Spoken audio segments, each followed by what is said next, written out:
দুই ধরনের নারী পুরুষের জন্য ভয়ঙ্কর। হ্যাঁ, সত্যি আপনি ঠিক শুনেছেন। দুই ধরনের নারী পুরুষের জন্য ভয়ঙ্কর হতে পারে।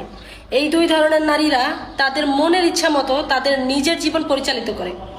তারা কখনোই তার স্বামীকে সম্মান করে না, কোনোভাবেই কোনো কারণেই স্বামীকে কোনো কিচ্ছু জানানোর প্রয়োজন বোধ করে না। এই দুই ধরনের নারী কারা জানেন? এই দুই ধরনের নারী হচ্ছে পরকীয়ায় আসক্ত, স্বামী রেখে পরপুরুষে আসক্ত নারী।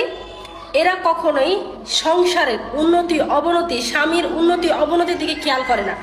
স্বামীর মন মানসিকতা কখনোই তারা বোঝার চেষ্টা করে না। আর দুই নাম্বার, দ্বিতীয় যে নারীটা, তারা হচ্ছে বাপের বাড়ি ভক্ত। এই দুই ধরনের নারী একটা পুরুষের জন্য খুবই ভয়ঙ্কর। যারা অতিরিক্ত বাপের বাড়ি ভক্ত আর যে নারী পরপুরুষে আসক্ত, এই দুই ধরনের নারী যদি কারো জীবনে থেকে থাকে, সে জানে ভাই জীবনটা কতটা কঠিন, কতটা খারাপভাবে তাদেরকে ম্যানেজ করতে হয়। আসলে কিছু নারী আছে এমন যারা চারিত্রিক দিক থেকে একজন পুরুষে আটকে থাকতে পারে না। তাদের স্বভাবই হচ্ছে এমন, তারা বিয়ের পরে স্বামী রেখে অন্য পুরুষে আসক্ত হবে, অন্য পুরুষের সাথে প্রেমালাপ করতে তাদের খুব ভাল লাগে। শুধু এক পুরুষে না, ধরেন পরকীয়া করে একজন পুরুষের সাথে না, বিভিন্ন রকমের বিভিন্ন সেক্টরের বন্ধু পরিচয় দিয়ে যে ফ্রেন্ডগুলো রাখে, ছেলে ফ্রেন্ড।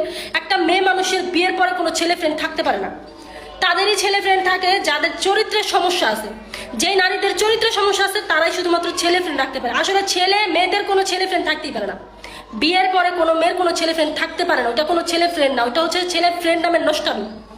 ছেলে ফ্রেন্ড বলে ওইটা হচ্ছে একটা নষ্টামি। এইসব নষ্টামি থেকে যে নারীরা নিজের সংসার নষ্ট করে, তাদের মতন কপাল পোড়া আর কেউ হতে পারে না। আর যে এইসব নারীর পাল্লায় পড়ছে যে পুরুষ, সেই পুরুষে জানে এরা কতটুকু খারাপ হতে পারে। আরেকটা হচ্ছে বাপের বাড়ি ভক্ত যে মেয়েরা, এরা সব সিচুয়েশনে সর্বপ্রথম বাপের বাড়ির কথাটা আগে চিন্তা করবে। এরা কখনোই আপনার পছন্দ অপছন্দ গুরুত্ব দিবে না। আপনি কি করলেন না করলেন তাতে তার কোনো কিছু আসে যায় না। বাপের বাড়ি ভক্ত যে মেয়েরা, তারা সবসময় এইটাই ভাবে সব কিছুর ঊর্ধ্বে আমার বাবা মা। আমার যদি এই সংসার না টিকে, আমার বাবা মা আমাকে দেখবে, আমার বাবা মা আমাকে লালন পালন করবে, আমার বাবা মা আমাকে দরকার হলে আরেক জায়গায় বিয়ে দিবে টাকা পয়সা খরচ করে। এরকম চিন্তা করতে পারে, কিন্তু আসলে এরকম কোনো কিছুই না। ঠিক আছে, ওই মেয়েটা জানেই না যে ডিভোর্সের পরে তার বাবা মা তাকে কিভাবে তুচ্ছ তাচ্ছিল্য করবে। আসলে বিয়ের সময় একটা স্ত্রী তার স্বামীর কাছে এমনটা ভেবেই আসে। বিয়ের সময় একটা স্ত্রী এমনটা ভেবেই কিন্তু আসে যে আমার স্বামী হচ্ছে আমার সব কিছু। আমার বাবা মা রেখে আমি চলে আসছি, আমার বাবা মার পরে যদি আমার কোনো গার্জিয়ান থেকে থাকে এই দুনিয়াতে, আমার স্বামী। এটা অনেক স্ত্রীরা বুঝেই না।